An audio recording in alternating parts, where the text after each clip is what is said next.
I never thought a single email could change the entire direction of my career, but the message I opened that Monday morning felt like someone had thrown cold water straight on my face. I had spent weeks preparing for the quarterly review, building reports, gathering data, and polishing every sentence to show exactly how much I had done for the company. A 16% revenue boost in my department wasn't a small thing. In fact, it was the biggest jump the team had seen in 2 years. I thought it would finally be the moment where someone in HR, or maybe even senior management, would actually say, "Good job, we noticed." But that wasn't what happened. The HR manager, Alina, stepped into the office with this overly bright smile, as if she was about to announce something life-changing.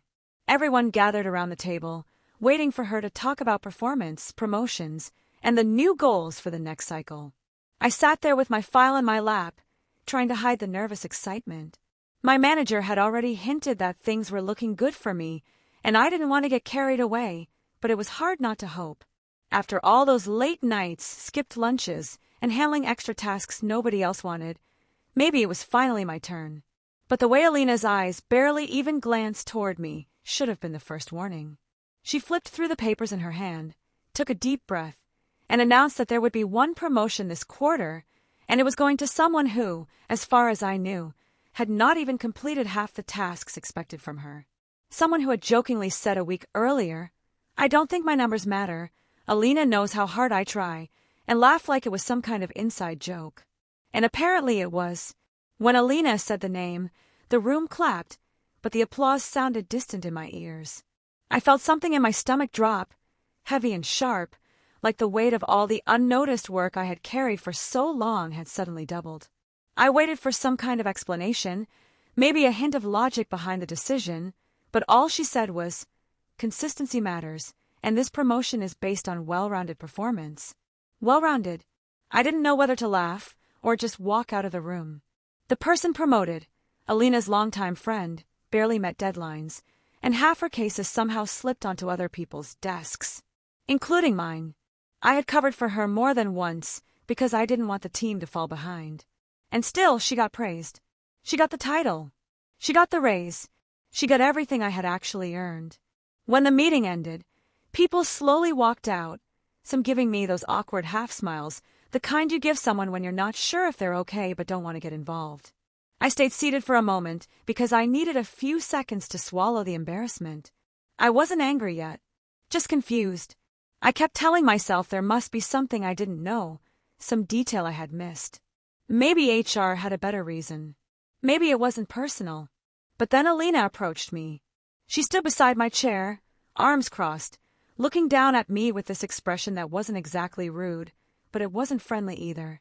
It looked like the face someone makes when they're about to give a lecture you didn't ask for. "I know you worked hard this quarter," she said, almost in a rehearsed tone. "But numbers are not everything. A revenue boost alone doesn't define value." My heart skipped. That revenue boost wasn't just something. It was the thing. It was the direct result of long strategy calls, rebuilding client relationships, and even taking over weekend tasks when nobody knew. I stared at her, waiting for more, but she continued with a shrug. "Besides," she added, "you need to be more flexible with the team. Sometimes attitude matters more than the actual results." Attitude? I wanted to ask her what attitude she was talking about, because all I ever did was show up, do my job, help the team, and go back home. I wasn't loud, I wasn't flashy, and I didn't hang out in HR's office every other day laughing over inside jokes. If that counted as attitude, then yes, maybe she had a point. I didn't fit into their little circle, nor did I try to.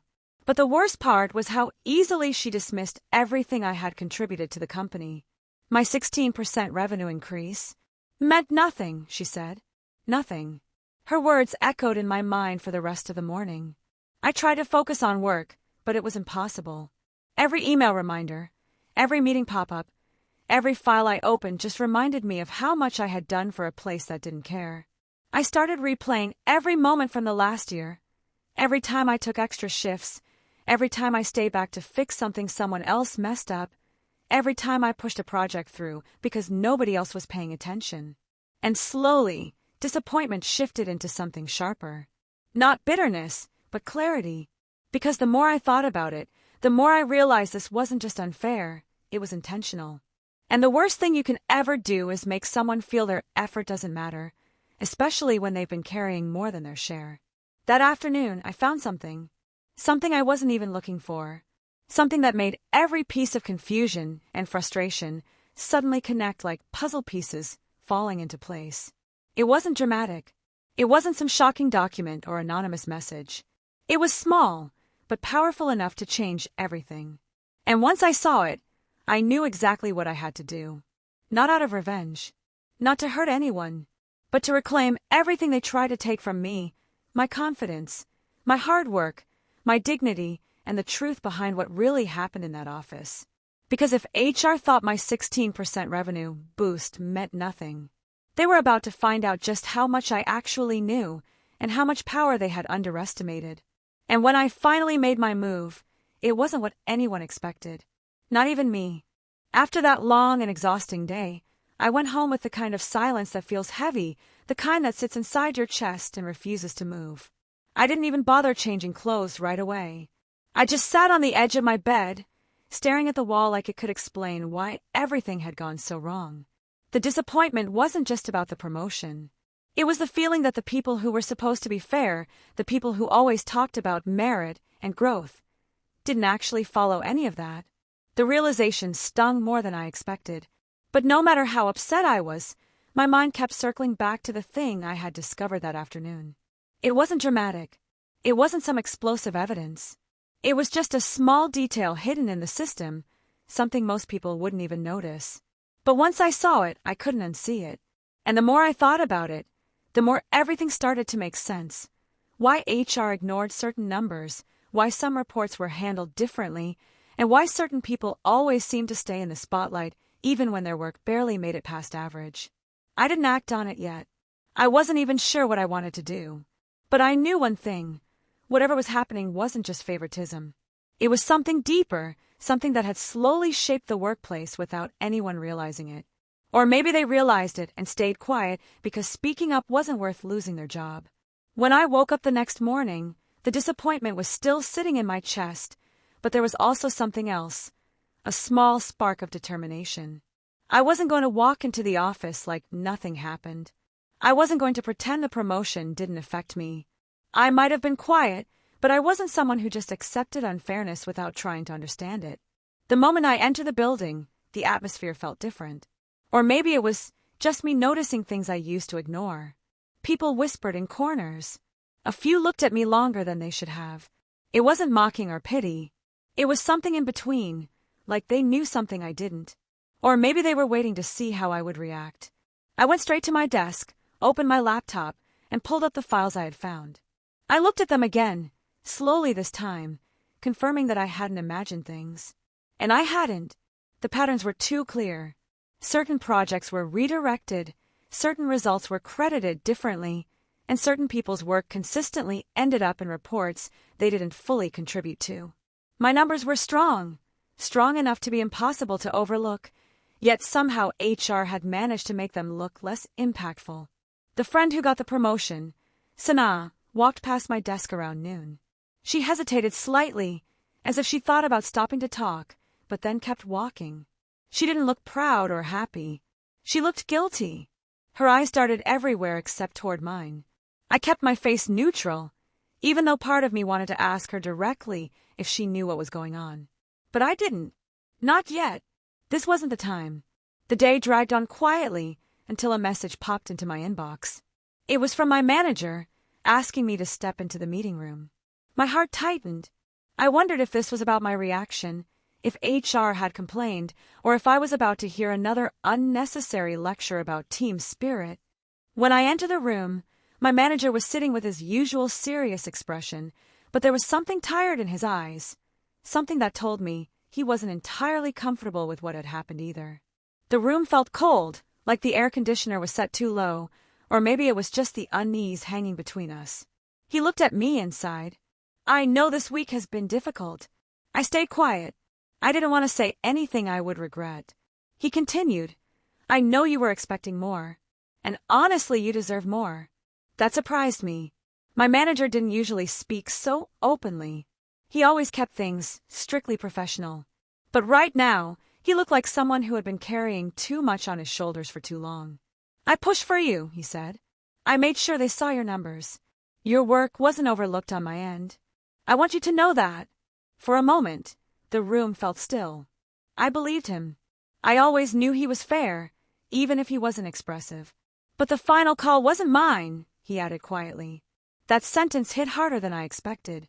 I heard the words, but the meaning behind them was what mattered. HR had made the decision, and HR had reasons they didn't want to explain. I nodded slowly. "Is there something I'm missing?" He hesitated again. That hesitation said more than any explanation could. "Just keep doing your best. Things can change."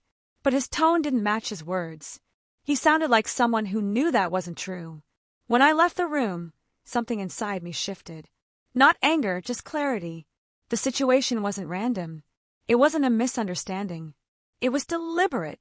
Something was influencing the decisions in a way that wasn't based on performance or merit. That was when I decided to dig deeper, not out of revenge, not to hurt anyone, but because I needed to know what was really happening behind the scenes. I had worked too hard to let someone quietly erase my efforts and pretend it didn't matter. Over the next few days, I quietly observed things I had never paid attention to before. How reports moved between departments. How certain employees suddenly had access to information others didn't. How meetings were scheduled with some people always included and others mysteriously left out. I noticed a pattern, subtle, but very much real. Every decision pointed in the same direction.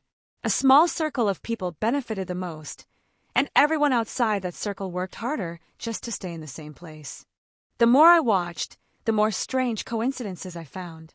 Like how Sanaa's tasks were suddenly reassigned without her asking.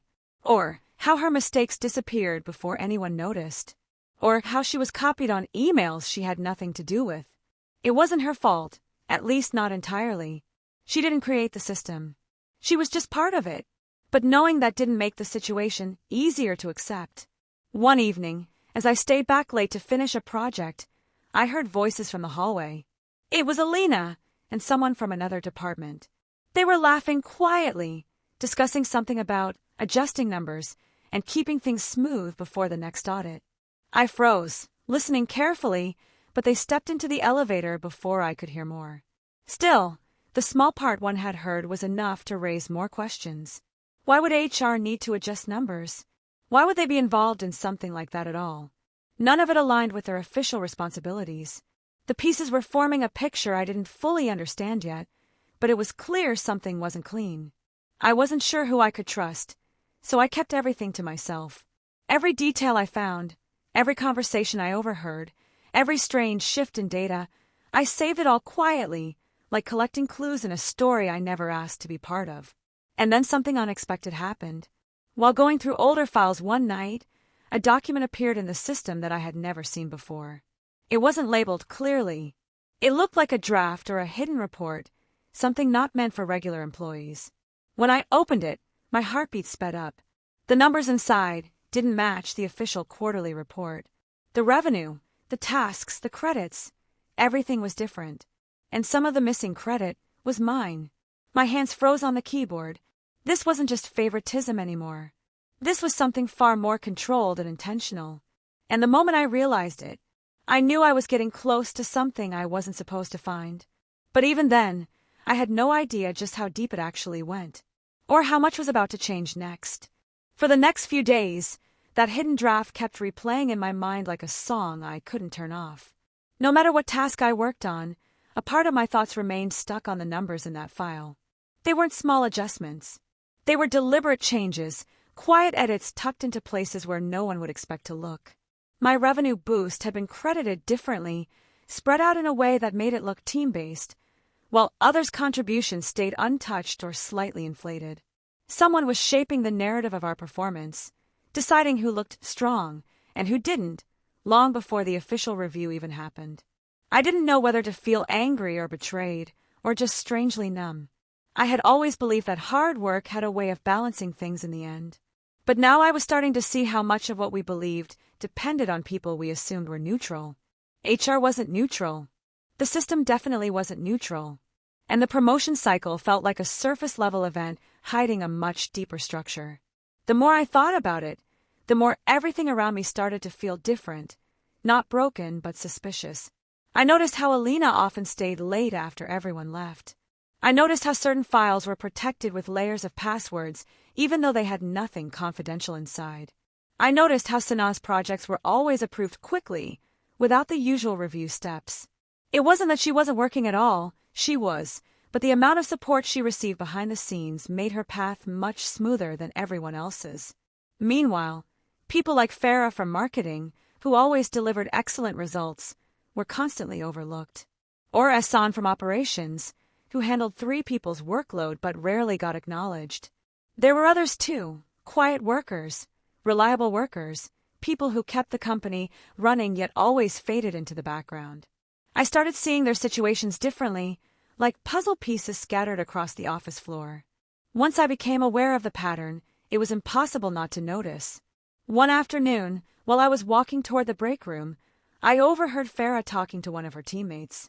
Her voice was low, almost defeated. "I've been here 5 years," she said, "and every year they tell me the same thing. Your time will come. But when? And why do some people skip ahead while others stay stuck?" Her teammate just nodded quietly. They didn't see me standing around the corner, listening. But hearing their frustration made me feel less alone. Maybe that was the real pattern. Not just favoritism, but a slow, quiet exhaustion building in people who did the work but never got the recognition. Later that same day, I ran into Ehsan near the elevator. He gave a tired smile and said, "Long week." "Long month," I replied. He laughed softly. "Tell me about it." Then he added, "Things used to be different here. Not perfect, but at least predictable. Now it feels like no matter what you do, someone else is writing the ending for you." His words stayed with me long after he walked away. It wasn't just me. It was an entire group of people who felt invisible. And an entirely different group who seemed oddly protected. But what connected them all? That question kept pulling me back to the strange draft file. So one evening, after everyone else had left, I stayed back again. The office felt different at night, quiet, with the sound of the air conditioning humming in the background. Even the light from the monitor felt sharper. Instead of opening my usual tasks, I pulled up older archives. At first, everything looked normal. But once I started comparing data from different quarters, small inconsistencies began popping up. Nothing huge, just tiny shifts in numbers that didn't match the official reports. A little adjustment here, a small rewrite there. Enough that if you didn't compare files carefully, you'd never know anything changed. But the pattern was consistent. The same names benefited. The same names faded. I kept digging, and one thing bothered me the most: the changes didn't start recently. They went back almost a year, around the time Alina took over more responsibilities. But even that wasn't enough to explain everything. I needed another angle. So the next day, I quietly observed her behavior more closely. She spent a lot of time in closed rooms, often having hushed conversations with senior managers. She connected quickly with certain employees, especially those who were newer but were somehow treated like rising stars. She attended meetings that didn't concern HR directly, and she always seemed to know things before anyone else did. The more I watched, the more something didn't sit right. There had to be a reason for all this extra influence. HR was important, sure, but not to this level. Then something subtle happened that opened an entirely new direction. During a routine department meeting, someone brought up a recent client deal I had worked on. They praised the strategy and mentioned how it helped increase retention and revenue. My heart lifted for a second. Finally, something positive. But right before they finished the sentence, Alina, who wasn't even part of our department, stepped in with a smile. "Yes, that deal was great," she said. "And it really highlighted how collaborative efforts are important." Sanaa helped with the follow-up communications behind the scenes. I blinked. Follow-up communications? She had never been part of that project. Not a single email, not a single call. But Alina said it so casually, so confidently, that no one questioned it. People nodded, assuming there must have been some involvement. That was the moment I realized this wasn't just favoritism, this was narrative shaping. A slow rewriting of contributions that shifted credit from one person to another. Not loudly, not obviously, Just enough that over time, people would believe the version they were told. And that kind of influence only happens when someone has more power than they're supposed to. That night, after everyone left again, I went back to the system. Not to dig deeper into the old files, but to check something else. Access logs. I wanted to see who adjusted what. It was risky, but I needed answers. It took some time, but eventually I found the list. And once I did, everything became even more confusing. The adjustments weren't made from Alina's account. They came from a shared system access, one used by multiple departments. That meant someone else could be involved, someone whose role wasn't even connected to HR, someone who wanted certain people to rise and others to stay quiet. But why? The answer wasn't there yet, but another clue was. A few days later, during lunch break, I found Sanaa sitting alone. She looked stressed, quietly picking at her food. I wasn't planning to talk to her, but when she looked up and saw me, her expression shifted. Not defensive, but almost apologetic. Before I could walk away, she said, "I know what you must think, but I didn't ask for any of this." The room felt still for a moment. I didn't reply. I just waited. She sighed and added, "Sometimes things happen behind you, and you don't know how to stop them without becoming the enemy." Her words made my heart thump harder. She wasn't talking about me. She was talking about something, or someone else. Something she was afraid to say out loud. Before I could ask anything, a few coworkers walked in, and she instantly fell silent. But the look she gave me when she stood up, it wasn't guilt anymore. It was fear. And that fear told me one thing clearly. Whatever I had discovered so far was only the surface. Something deeper was happening in that company.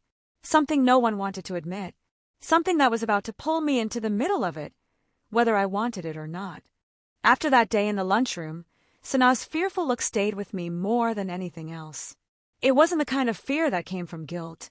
It was the fear of someone trapped between the truth and the consequences of speaking it. Every time I replayed her words, "You don't know how to stop it without becoming the enemy," my heart tightened a little more. Something was happening beneath the surface, and whatever it was, she wasn't the only one caught in it. I began watching the office not as a place of work, but as a place of patterns. Every conversation, every small shift, every quiet pause held a story behind it. People who used to speak freely suddenly whispered. Those who were confident avoided certain hallways. Even the managers seemed more cautious, as if there were lines they weren't allowed to cross. And all those lines eventually pointed back to one place: senior administration. The higher-ups moved differently. They weren't rude or harsh. They were distant. Too distant. Meetings became more closed-door than usual. Reports were sent directly to HR first instead of the regular department heads. Even small decisions seemed to go through an invisible filter before they reached the rest of us. But the strangest thing happened a week later, when the monthly interdepartment meeting took place. Normally, these meetings were routine. Numbers, goals, new tasks.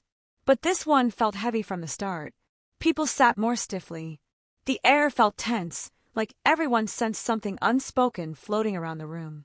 When Alina walked in, she looked unusually composed, almost too calm. She sat next to one of the senior directors, whispering something before the meeting began. For a moment, I caught the director glancing at me, then looking away quickly. I didn't know if I was imagining it or if I had become part of a conversation I didn't know about yet. During the meeting, performance was discussed mostly in general terms. No names, no specifics. It felt like they were avoiding something. Toward the end, someone from the finance department mentioned a slight discrepancy in last quarter's internal numbers, just casually, like it wasn't important. But when he said the word discrepancy, I saw Alina stiffen. It was subtle, but it was there. She didn't say anything. She didn't interrupt. She just tapped her pen against the table, a soft, steady sound that stopped the moment she realized people were watching her. That tiny reaction sent chills down my spine. Later that afternoon, while everyone else went back to their desks, I checked the shared drive again. The draft file I had found earlier was gone. Completely deleted. The folder had been cleaned up, with the last edit timestamp showing activity late the previous night. Someone had gone in intentionally and removed it. I wasn't sure if the timing was a coincidence or if my digging had been noticed. But now the situation felt more dangerous, more controlled. like someone was watching over the system with a closer eye. And then, the next twist came from a direction I didn't expect. A week before the next audit, I received an email from the senior director's assistant. Just a short message. Please meet the director tomorrow morning at 9:15. No context. No subject. No reason. People usually got these messages only for serious issues, big opportunities, or private discussions. And I wasn't expecting any of those. When I walked into the director's office the next morning, my heart was racing. The room was quiet, but the energy felt tense. The director gestured for me to sit. He wasn't angry, but he also didn't smile. He looked like someone who had been dealing with something stressful for too long. I want to talk about your performance, he began calmly.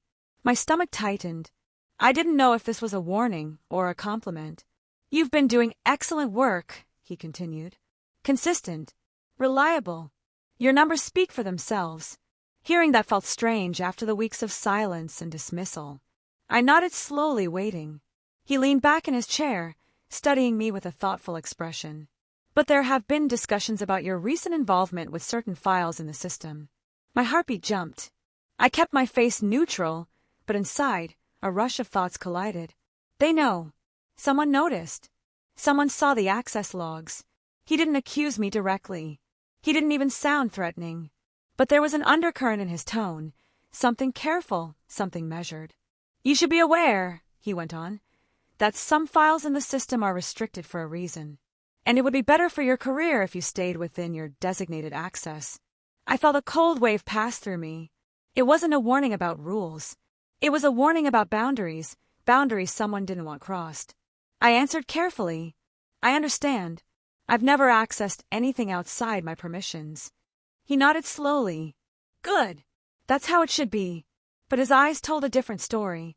His expression suggested he wasn't fully convinced, or maybe he was trying to protect me from something he wasn't allowed to say. The meeting ended with polite words, but the tension in the room stayed on my skin long after I walked out. When I passed by HR that afternoon, I saw Alina inside her office talking quietly with the director. Their faces were serious. The timing wasn't coincidence. Someone had connected the dots. And if someone was watching my system activity, then they knew I had seen the draft. From that moment on, everything changed. People around me acted differently. Conversations stopped when I entered a room. A few coworkers watched me with concern, while others avoided eye contact entirely. Even Sana seemed more distant, like she wanted to say something but didn't dare. The pressure grew thicker each day. I found myself looking over my shoulder more often, checking who was around before opening files, and making sure nothing about my work could be misinterpreted. But the real turning point came 2 days before the audit. I stayed late again, trying to finish a project that needed to be sent out before morning.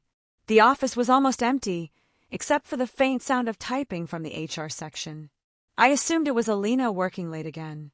I tried to ignore it and focus on my screen, but then I heard something. Soft voices, more than one person. Curiosity pulled me toward the hallway.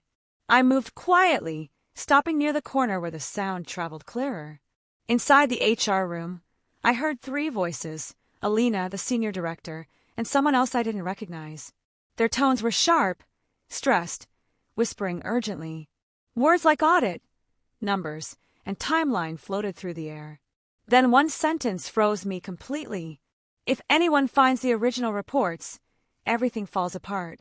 My breath caught. They weren't talking about mistakes. They were talking about something intentionally hidden. For the first time, I realized this wasn't a small internal issue. This was a planned structure, something coordinated at a level far above everyday office politics. I stepped back quietly, heart racing, mind spinning. Whatever was happening was on the edge of bursting open, and I was now caught in the middle, whether I wanted to be or not. And the moment the audit day arrived, everything finally began to unravel. The silence after that moment hung in the air, but it didn't last long. As soon as he stepped back into the hallway, something in the atmosphere felt heavier than before, almost like the building itself was holding its breath.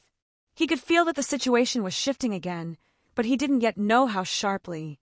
The tension that had already been simmering now began to rise, tightening around him with every step he took.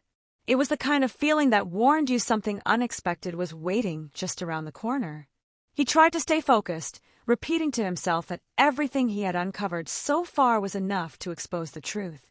But deep down, he sensed that he was still missing a crucial piece, something that could change everything. His phone buzzed again, this time with an unknown number.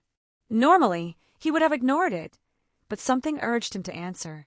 When he did, the voice on the other end spoke quickly, almost whispering. "You think you know what's happening, but you're only seeing one side. Be careful. The real danger is closer than you realize." Then the call abruptly ended. His heartbeat kicked up. This wasn't just conflict anymore. This was someone trying to warn him, or maybe scare him. Either way, the stakes were suddenly much higher. He turned around and noticed that one of the office doors, which had been locked earlier, was now slightly open. A faint light flickered from inside. Against his better judgment, he moved toward it, each step slow and careful. When he pushed the door wider, he saw something he hadn't expected. Someone he trusted standing inside, startled, as if caught doing something they shouldn't. The shock almost stopped him in place. This was the last person he would have suspected to be involved. Papers were scattered across the desk, the same documents he had spent days trying to find. They looked up at him, their expression a mix of guilt and fear. He opened his mouth to speak, but before he could say a word, they quickly tried to explain. Their voice shook as they insisted they had been forced into this, that they never wanted to deceive him. But even as they spoke, he could tell there was more behind their panic than simple regret. Then came the second twist, the one he didn't see coming. They revealed that someone else had been manipulating both of them the entire time, someone with far more power and far more to lose. The mystery wasn't just about corruption anymore. It was about control, influence, and secrets that reached deeper than he had imagined. Everything he thought he knew shifted once again, and the ground felt unsteady beneath his feet. But before he could ask for details, the sound of footsteps echoed down the hallway. Heavy, fast, getting closer.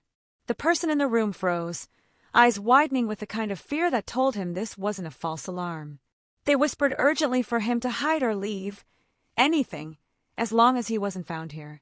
But he didn't move. He needed answers. He needed the truth. Yet the tension building outside the room warned him that staying even 1 second longer might pull him into a danger he wasn't prepared for. The footsteps stopped right outside the door. His breath caught. The handle began to turn. Everything was about to collide at once, and he had no idea what was waiting on the other side. The story held its breath as the moment sharpened toward the climax, the conflict rising to a point where one wrong move could change the entire outcome. The door swung open, and for a moment everything froze. The person who stepped inside wasn't who he expected. It wasn't security, and it wasn't the person pulling the strings. It was the same senior manager who had been acting overly calm throughout the whole mess, the one who always seemed to appear at the wrong moments. But this time, their expression wasn't calm at all. Their eyes went straight to the documents on the desk, then to him, and finally to the person standing beside him. Something sharp flickered in their gaze, like they had just realized the situation was slipping out of their control.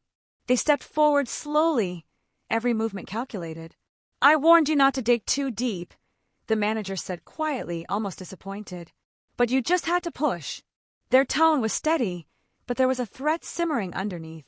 He felt his chest tighten, yet this was the moment he couldn't back down. Everything he had collected, the evidence, the messages, the hidden files, was leading to this confrontation. This was where the truth had to come out. The person beside him finally gathered the courage to speak, telling the manager they were done hiding, done helping cover anything up. Their voice shook, but their words were clear. The manager's jaw tightened at the betrayal. The tension snapped. For the first time, the full truth spilled out, not because the manager wanted to confess, but because the pressure had finally cornered them. They admitted everything. How they had used both of them, how they had planted false leads, how the corruption stretched much farther than anyone assumed. They even confessed to manipulating reports and threatening anyone who came close to exposing the reality. But just when it seemed like the climax had reached its peak, the final twist hit. He revealed something the manager wasn't expecting. While they had been talking, he had already sent all the collected evidence to multiple trusted people. The files were safely backed up, and if anything happened to him, the truth would go public. The manager's confidence cracked instantly. For the first time, fear crossed their face. They had played every angle, controlled every detail, but they hadn't predicted that he would outsmart the entire setup. The power shifted in that moment, suddenly and completely. The person beside him stepped forward and placed the final set of documents on the table, the missing pieces that completed the entire picture. The manager realized they had lost. They didn't argue anymore. They didn't threaten. They just stood there, defeated, knowing everything was over. Security arrived moments later, alerted by the noise and tension. The manager didn't resist when they were escorted out. The entire conflict that had dragged on for so long finally settled, the weight lifting from the room all at once. He felt a rush of relief, tired, shaken but relieved. Yet the twist wasn't fully over. As they left the office together, the person who had helped him hesitated. They admitted quietly that there was one thing they hadn't shared, one person still unaccounted for, someone even the manager feared. Someone who might not let the truth rest so easily. The shock hit him again. The main conflict had been resolved, but a shadow lingered, hinting that the story might not be completely finished. Even with the victory, the final twist left a thin thread of suspense hanging in the air, one that could pull them back into danger when they least expected it. When they stepped outside the building, the chill in the evening air felt strangely calming. For the first time in months, his shoulders loosened. The weight that had crushed him day and night had finally lifted, even if a small piece of uncertainty still lingered in the back of his mind. He looked at the person who had helped him, grateful for their courage. They were breathing heavily, as if the entire confrontation had drained every last bit of strength from them. But there was also relief on their face, a softness that hadn't been there before. They walked toward the parking lot in silence, both trying to absorb everything that had happened. The downfall of the HR manager hadn't just exposed their corruption, it had shaken the entire company. Almost immediately after security escorted the manager out, the executive team had been notified. A temporary investigation panel was formed, and both of them were asked to stay available for statements. It felt overwhelming, but for once, overwhelming in a good way. He knew that the truth was in motion now, and nothing could stop it. They reached his car, and he leaned against the door, letting out a long breath. "Who's the person you mentioned?" he finally asked. The other person hesitated before answering, but their voice was gentle. They explained that the HR manager wasn't acting alone. There was someone above them, a senior consultant who visited only a few times a year, someone known for influencing decisions, quietly from the background. This consultant had a reputation for playing favorites, bending policies, and pushing promotions in exchange for personal loyalty. The HR manager's friend's promotion wasn't just favoritism, it was part of a much bigger chain. Hearing this made his chest tighten again, but not with fear this time. More with frustration. He thought the fight was finally done, the conflict settled. But knowing that there was still a shadow behind everything made his victory feel incomplete. Still, the person beside him assured him that the consultant rarely appeared in day-to-day matters and wouldn't risk getting involved now that the investigation had started.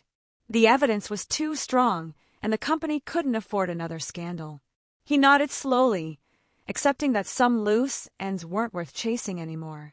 Not every battle had to be fought. The next morning, he woke up with a strange sense of peace. He got ready and headed back to the office, unsure of what the day would look like. When he walked in, the atmosphere felt different.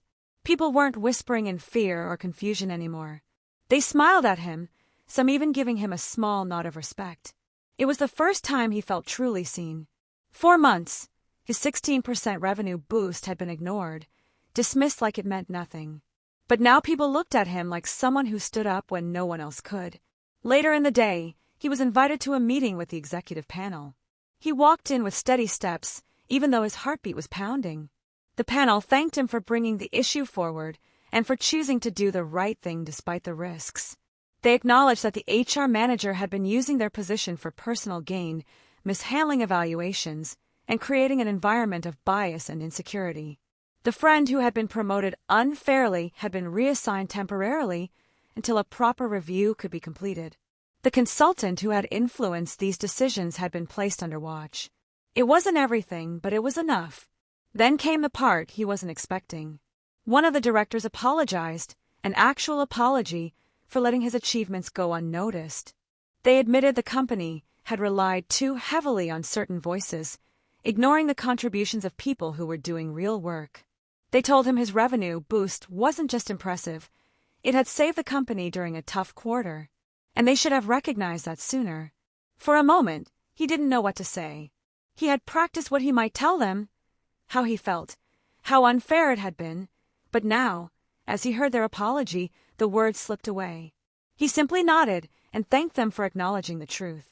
When he left the meeting, he felt lighter, not because everything was perfect now, but because he finally had closure.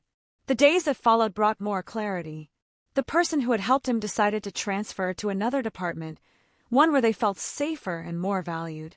Their relationship grew stronger, not romantic, but a deep trust built on surviving something painful together.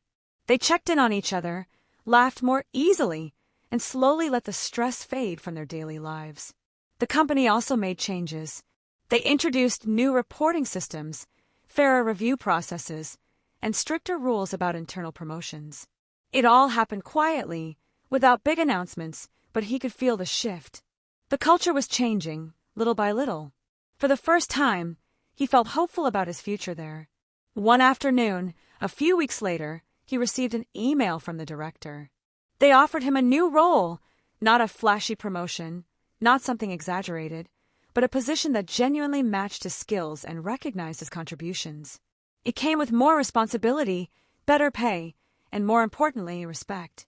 He accepted it without hesitation. That night, he stayed back for a moment after everyone else had left. The office was quiet, lit only by the soft glow of the city outside. He looked around and felt a sense of accomplishment he hadn't allowed himself to feel before. The fight had been exhausting, confusing, and sometimes frightening. But he had stayed grounded, stayed honest, and kept moving forward. And in the end, it mattered. He thought about the HR manager, now gone from the company. He wondered if they regretted their choices, or if they still believed they were untouchable. He would never know. And maybe it didn't matter anymore. Their chapter in his life had ended. A messy chapter, yes, but one that taught him how resilient he truly was. As he packed his things to leave, he caught sight of his reflection in the window. He looked tired, but not defeated. Stronger in a quiet way. The kind of strength that comes from being pushed to the edge and still choosing integrity over surrender. He walked out of the building with calm steps. The night air felt different now, softer, almost peaceful. The conflict was over. The journey had been long, unpredictable, and full of tension, but it had shaped him into someone more confident and aware of his own worth. His story wasn't about revenge, it was about standing up for fairness, even when it felt impossible. It was about proving that effort, honesty, and real results do matter, even when people try to erase them. And it was about finding unexpected allies in difficult moments. The chapter closed with a quiet message inside him. Your value is never defined by someone who refuses to see it. The right people will always recognize it, sooner or later.